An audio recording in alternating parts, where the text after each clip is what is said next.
Welcome to the Top Business Leaders Podcast. You'll learn how successful people just like you have grown their businesses, expanded their influence, and made money by writing a book. On each episode, you'll learn the inside secrets to help you create a book that can serve as a powerful marketing tool to skyrocket your business. I'm your host, Dan Janal. I help thought leaders, business executives, and entrepreneurs write their books. To find out more and to download our show notes, go to topbusinessleaders.com. Welcome, everyone. This is Dan Janal, your book coach, and I'm delighted to welcome you today. And I am delighted to introduce you to my good friend and today's guest, Jim Kukral. He's written many books. His latest is called Your Journey to Becoming Unskippable.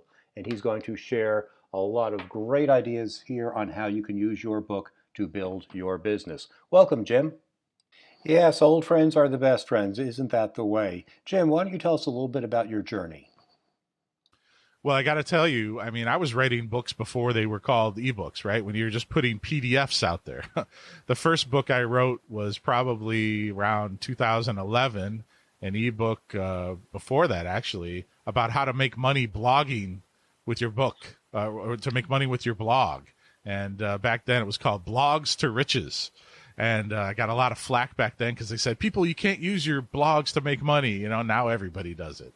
But then I became traditionally published, and I realized really quickly that, it moves too slow. The business of traditional publishing is fine for a lot of people, but I found that you're doing all the work to market your book yourself anyway. You might as well just self-publish and make more money. That's a great lesson, Jim. I tell my clients that the book really is a big business card that helps you get clients who can pay you a lot more money than you'll ever make on a book. Chances are you can't sell a lot of books and you won't make a lot of money. That's just the way it is.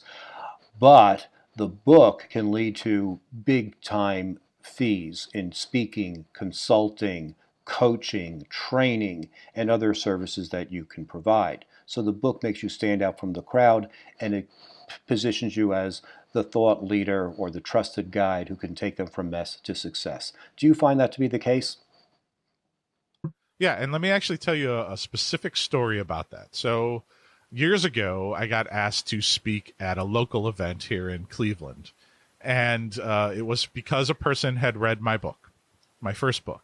And they booked me to speak their event locally. And I got to the event. There was a huge snowstorm the night before. And it took me 2 hours to get downtown to the event in a trip that normally takes 20 minutes. I showed up at the event 7 a.m., left the house at 4:30 in the morning, got to the event, walked in. There was one person there and one person in the audience. And I was about to walk out, was talking to the event planner, and I said, I guess we're not going to do it. And the guy sitting in the front row goes, well, I'm here. And I looked at her and I said, okay, the show must go on. So I got up on stage. I did a 45-minute presentation to one guy sitting in the front row who sat there with his arms crossed and didn't expressionless the entire time, didn't nod, didn't smile, didn't do anything. I finished. He got up, he said, thank you. And he walked out of the room. And I thought, oh my gosh, that was the weirdest experience I ever had. 2 days later, I get a call from a local number I pick up. He introduces himself. He says, hi, Jim. I was the one person in the audience at your speaking gig the other morning.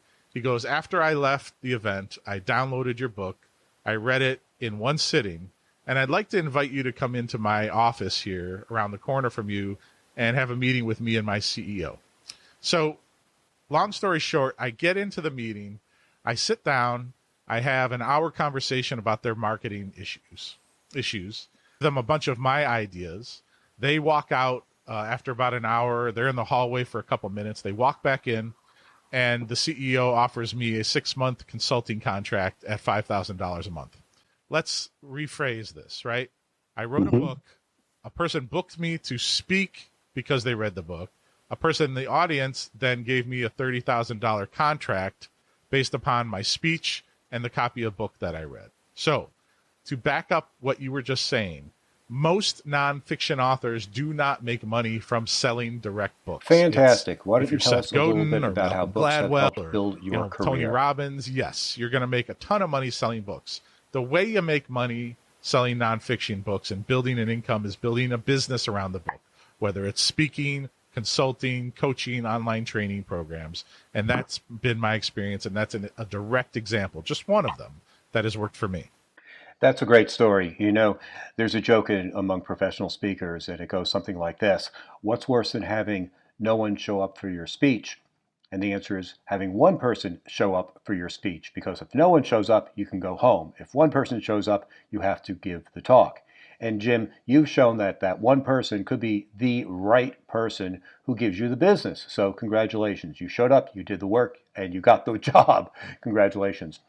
J- Jim, a lot of my prospects and clients come to me and they say, gee, I don't know what to write about. Or they think they know what they want to write about, they follow their passion, but I can tell right away that that's not going to get them any business. What advice would you have for finding the right content so that people write the book that gives them business? No, it's so simple, and people get in their own way on this because they feel they have to write something that is so lofty and big and everything. Look, at the end of the day, you know a lot about your subject matter. Whether you're an electrician, a drywaller, or a real estate agent, you answer questions all day long from potential clients about how to do stuff. That's why they call you. That's how business works.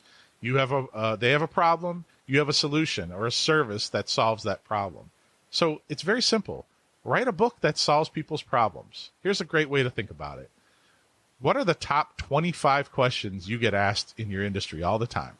If you're a salesperson or whatever it is you do, if you're an expert, there are people who are always asking you those questions. Guess what? Write those questions down, and every one of those is a chapter. Maybe only come up with 10. Answer the problem. Solve the problem. Put it all out there. How do you do this? How do you fix this problem? How do you overcome that? That's a book. That's what people are looking for. In nonfiction, they're looking for a solution to the problem. So all you have to do is answer questions and from questions that people already are giving you every single day. I tell my clients the same thing. The only reason people read a book is to solve a problem. So you need to find out what that problem is. In fact, they may not even read the entire book. They just may skip ahead to that one chapter that relates to them. Well, look, there are two reasons people use the internet, and two reasons only. Number one is to be entertained, and the other is to have a problem solved. And when you think about it from a book perspective, fiction is entertainment, and nonfiction is problem solving. There's a reason that Google is the number one search engine in the world, and it still will always be, because they solve problems faster and more relevant than anyone else. And this is the same thing you got to think about when you're writing a book. Just solve people's problems. Put it all out there. Tell people every secret you have. Put it all in the book. The truth is that people really don't want to do it themselves. They want somebody to tell them what to do, get the credibility and the expertise, and then hire you to do it for them.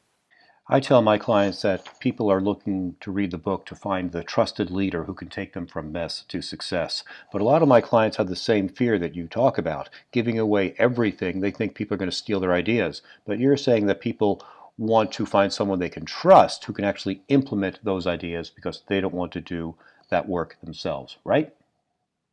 Well, like you said, a book is the best business card you will ever have.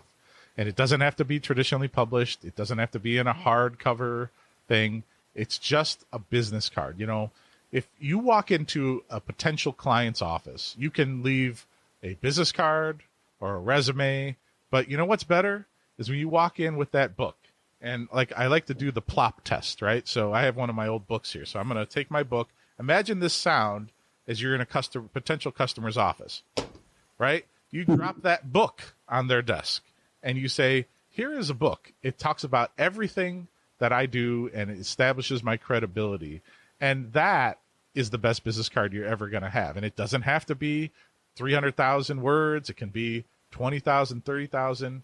I'm reading a great book now by a guy I met at a conference called Thanks for Coming In Today. And it's a book by Charles Minton. And met a great guy, but it's a small book. But the guy's getting booked for keynotes, and he's getting consulting gig. The book's only like 20,000 words, and the guy's getting all this business because the book's just good. That's so true. I think people have very short attention spans today because of the internet. I think people are also intimidated by very large books. In fact, I tell my clients that people want to pick up a book that they can read when they get on a plane in New York and finish it by the time they land in Los Angeles. Anything longer is just intimidating to them. In fact, they may not even read the book because it's so long in their eyes. Jim, what is your best advice for getting into a writing routine? How do you set up your day for writing? Well, I think it varies for everybody, but here's how I do it. I open up a Google Doc or a Word doc, and I process a book first by doing tons of research. My books are very well researched. I have hundreds and hundreds of stories and articles I reference. So I compile all that information first. Sometimes that takes 6 months. And I have a 40, 50-page Google document of notes and links. Then I go back and I just start spitting it all out into words. And I don't worry about typos. I don't worry about grammar. I just type. I get it all out. Then I go back later and massage it all into pieces. That's my methodology. Some people have to do it in a more structured way, which is fine. You could use tools like Scrivener to help you to write the book out. However works for you is the best way to do it. The key is actually doing it.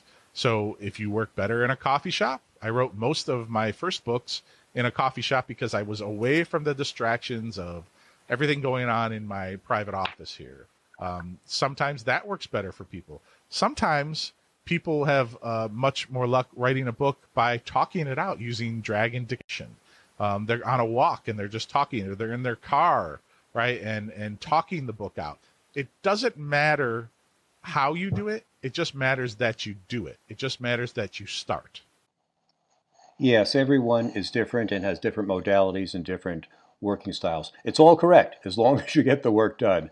Jim, you talked about stories. Do you have a ratio of stories that you use versus stories that you've gathered from the web or from your research? Yeah, I mean, obviously, if you're writing a book about something you know a lot about and you have experience in, you should be blending in your own personal experiences into that book. That is the part where the reader will really feel something from you, right? So tell as many personal stories and experiential stories as you possibly can. But at the same time, you want to reference other things. You want to reference other books and articles and stats and studies and white papers, if you're writing that type of book, because people don't want to hear just what you did unless you're just this amazing resourced, 50-year veteran. They want to see things from other sources out there and just, mix both in, but definitely tell your own personal stories. We're living in a really world full of authenticity right now. People want to hear where you came from. They want to hear your struggles. They want to hear how you overcame things. And that is a really great way to build a credibility and to build somebody getting to know you. My books are very conversational. I write just like I talk. And that's the biggest compliment I get from all my books is I felt like I was just sitting in a coffee shop having coffee with you, Jim, and we were having a conversation.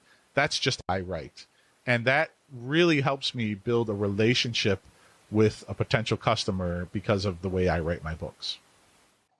Excellent advice. Jim, what advice do you have for people so they can find their tone?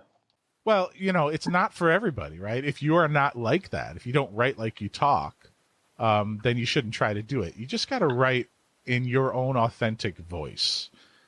Too many times, the reason people stop writing a book is because they're so worried about doing it in a specific way or coming out in a specific tone. The only way to overcome that is to sit down and start belting stuff out. The biggest thing that stops people from having success or actually starting writing a book is worrying about getting every sentence perfect and the grammar and looking up typos. Just write. Just sit down and write. And if you approach it from the way I explained it before, just answer problems, right? People have questions. Talk about your experiences. Answer those problems. You do it every single day. If you're an expert in real estate in Omaha, there are people who come up to you every single day and go, what's the market like in Omaha? And what should I expect for how long it should take to sell my house? That's a chapter. Answer the question. Just answer questions. Yeah, I find that some of my clients come to me, they've already written a first draft, and they think it's pretty good, but they're really not sure. And I look through it and I see obviously the typos and copy editing mistakes, which I really don't care about. That's a different level of editing. But at my level, with the content development, I look to see if their stories make sense, if they prove their points, if the chapters are in the right order. Well, that's higher level editing, comes in after you've done the first draft. And I think you've done a good job of explaining, just get it down on paper, whether you talk it through or write it out, just get it all down and then work with someone who can help shape it up. Did you get any help with your books to take it up to the next level? I mean, you've written 11 books. You might be able to do it by yourself. I'm just curious. No, I get plenty of help. So tell us about those steps. I am a really poor writer. I have tons of typos and I'm not really good at structuring things. I kind of have the spaghetti against the wall method. So when my books are first finished, the first draft is chaos. So I have a developmental editor like you do. And that developmental editor goes in and says, boy, this all needs to be in this flow and work better. And I pay for that. And that is worth its weight in gold, because they will take my thoughts and structure them in a way that I just couldn't envision, because I was just writing. I'm just writing, right? And then an expert comes in and weaves it together. And that's a very, very important part of writing a great nonfiction book. Definitely. I worked with one client and she had a great story in the middle of chapter 3. And I said, this is really your signature story. It should really be at the front of the book. And she agreed. And then we looked at it again and said, this story we should work on this story to be the title of the book. And we did. It was about her stretch mark, believe it or not. And it was a book for women and empowerment and all that. And what's a better term or a better analogy for going beyond your goals and stretching beyond your limits than a stretch mark? And it was obviously very graphic. And it's something that women in her demographic group could easily relate to and see themselves and empathize with her and see themselves in her story. So it really became the title of the book as well as the signature story. She didn't see it until I pointed it out. So I love the fact that I can look at something and find the gold that's buried deep in the book. So that's always fun when I can do something like that. Jim, what mistake did you make that you know now that you wish you never made in terms of writing a book? Well, the marketing was the big one. So when I wrote my first book with Wiley 9 years ago, I was making the assumption that they were going to do marketing for me, and they really didn't. The PR world's a little bit different. You're a PR guy, right? So back then, still even press releases were, kind of moving on the way out, but they didn't do the marketing. And the mistake was thinking that when I signed with a publisher, they were just going to market the heck out of the book, and they didn't. I actually learned from that lesson and created an entire business around it called Author Marketing Club, where I help teach people how to figure out how to market their books.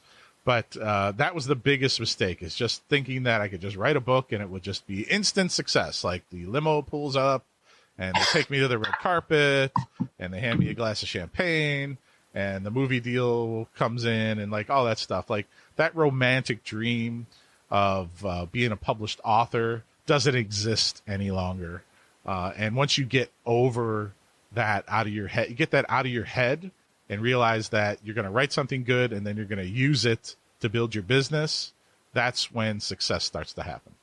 What other marketing tips have you found that have really worked well?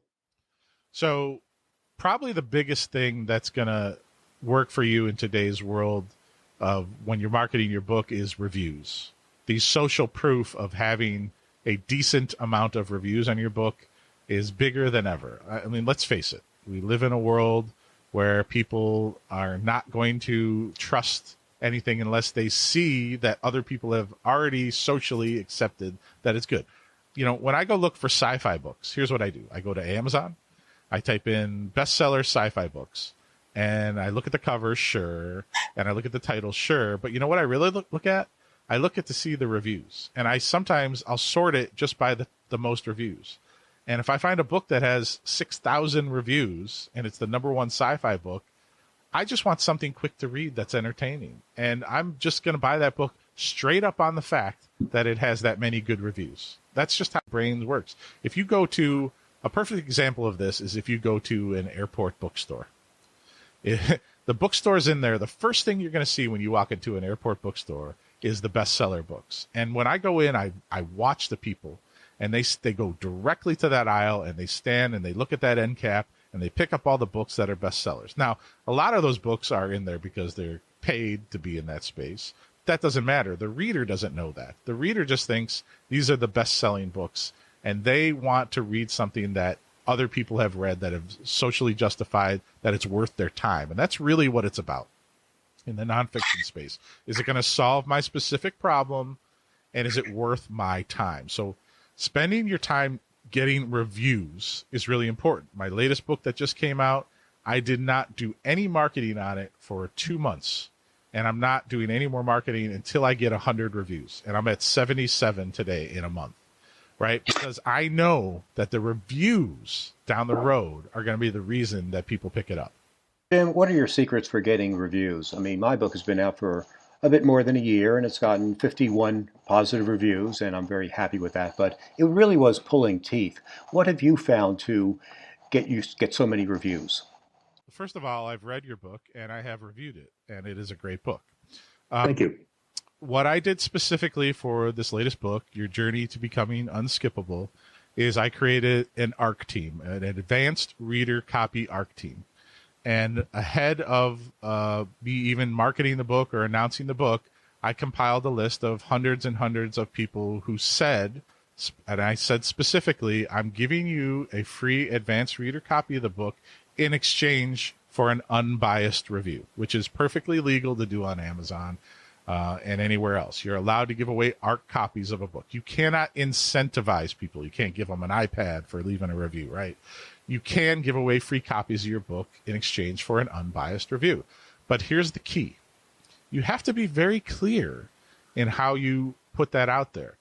In my landing page that I built, in the emails I sent out, I said, I'm giving you a copy, but I am expecting a review. That's number one. Number two, I'm giving you a deadline. I want this, the reviews need to be up by this date. That's key, because if you let people just linger about, right, they'll never get to it. People want to feel like, you know, they have a deadline to reach to. Other tactics I've used when I sign people up for that ARC reader list, I created a calendar event, and I added every single person, hundreds and hundreds of people, onto that calendar event. So on the day that we were supposed to get reviews, it was on their calendar. And they woke up that morning and saw, oh, look, Jim Kukral's Unskippable book launch today. I need to review the book. And there was a link to the Amazon page right in the calendar event. So it's things like that. It's asking, it's being very clear and putting people on a deadline that you want to get reviews. Because the truth is, people are busy, like you said. You know, they may not find time to read the book. It's summer, you know, we're on vacation. I didn't have time to read it. And then there's people who don't know how to leave a review or have never left a review before. So getting reviews is like being a salesperson. It's about putting it out there, creating a deadline, creating urgency, and asking. We're going to get into a calendaring issue here. This episode will air in about 8 weeks. Is your review program still going to be available then? If so, let's promote it. If not, I'll cut this out of the recording. So here's what I'm willing to do. Let's leave this in the recording. The ARC review copy page that I have been using is closed. But what I'll do for your listeners is I'll leave it open. So I'll give you the link, Dan, and anyone who wants to get a free ARC copy of the book, you can go sign up for the email list, and it'll give you the free digital copy. But again, I would only ask that you do that you actually do read the book and you leave an unbiased review. You can leave me a bad review if you want. I hope you don't. But I will leave it open for everybody who listens to this. Fantastic, because this podcast could go on for years. Let's see, two follow-up questions for that. Number one, I've actually heard that Amazon likes it when you get 4-star reviews and 3-star reviews because it shows you're not gaming the system with just having all of your buddies write 5-star reviews. It shows that people have opinions. The second thing is, what is your book about? You know, people may want to read People don't know what your book is about at this point, so why would they want to read it? So let's do a real good sales job on why your book is so wonderful and how they're going to benefit and what problem it will solve. Yeah, so let me address the Amazon review thing. You have to think like a reader, right? Don't worry about Amazon. Amazon's goofy with their review system. They have things in place where they'll check social media connections. Like, if I review your book, Dan, they might realize that we're friends on Facebook and they might remove my review. I get it. Fine. They might do that. But don't worry about that. You can still ask people that you know and like and trust to review your book. If Amazon removes it, that's fine. In terms of 3, 4-star, 5-star reviews, yeah, I mean, if you've got a book that's all 5-star reviews, is there a chance that a regular reader who doesn't know you looks at it and goes, oh, these might be illegitimate? Yeah, there is. But really, do you really do that? I do that more when I'm looking at like flat screen TVs, but not a book, right? So don't worry about the quality of your reviews unless you're getting a bunch of bad ones. Then you might need to rethink your edit or something and start over. Worry more about quantity. I'm on a mission to get 500 reviews of this book, and I'm at 77 as of today's date of recording this podcast. And to me, long term, having a higher quantity of reviews is going to do more for the book than anything else. So that's why I give away copies, art copies like that. So to answer your second question, the book is called Your Journey to Becoming Unskippable in Your Business Life and Career. And it's a business inspirational book. It's a book for people who desperately want to find a new mindset for how to be successful in aspects of their life. And it's a marketing, business study, case study book, but it does have a lot of mindset shifting things in there. Like one of the things I talk about in the book is the yellow car phenomena. It's based on neuroscience. If you are looking for yellow cars, you'll see them more often. And that's basically a mindset shift. If you are looking for negativity in your life, you're going to see more negative things. If you're looking for success and positive things in your life, you're going to see more success. There's things like that in the book. But the basic principle of the book is this. The world has become skippable. And, DVRs, they allow us to fast forward through the commercials. When you're watching a show on Netflix, what's that little button that comes up after you finish watching an episode? It's a little button in the bottom right-hand corner. It says skip to the next episode because, who could wait 5 seconds for the next episode to load, right? My kids, 17 and 14, they don't watch TV. They watch YouTube, right? And they sit through those unskippable ads every single day, probably hundreds of times. We're living in a world where people want to skip everything. And in today's world, how do you build products and services and books and content that people don't want to skip? And that's what the whole book's about, because we don't have an attention problem. The attention spans are not decreasing. We've just gotten really, really good at filtering out the skippable information and focusing on content that we really want to consume. Binge watching is a perfect example. When you find a show that you like, you'll sit down and you'll watch 10 hours of it straight, right? And then you'll tell all the world about it. But you got to be able to get through to people. We're so distracted by our phones. We're so distracted by everything going on in the world. And that's what the book's about, is how to create unskippable businesses and brands and marketing so that people just don't skip past you. Fantastic. And what is that link to get a free copy of your book? It's jimkukral.com. Let me make sure I have it right in front of me here.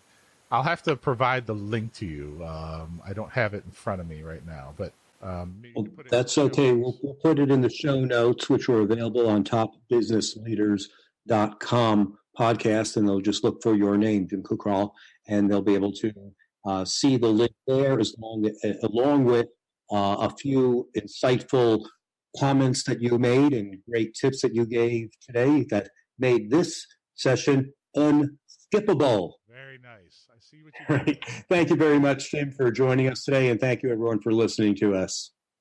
Thank you so much. It's great to be here, Dan, as always. You're welcome. Thanks for listening to Top Business Leaders, the only podcast that shows you exactly how people just like you have built their businesses by writing a book. If you'd like to write your book but don't know where to start, You can find great information at writeyourbookinaflash.com. Thanks again for listening. We'll be back next week with another insightful interview to help you become a top business leader.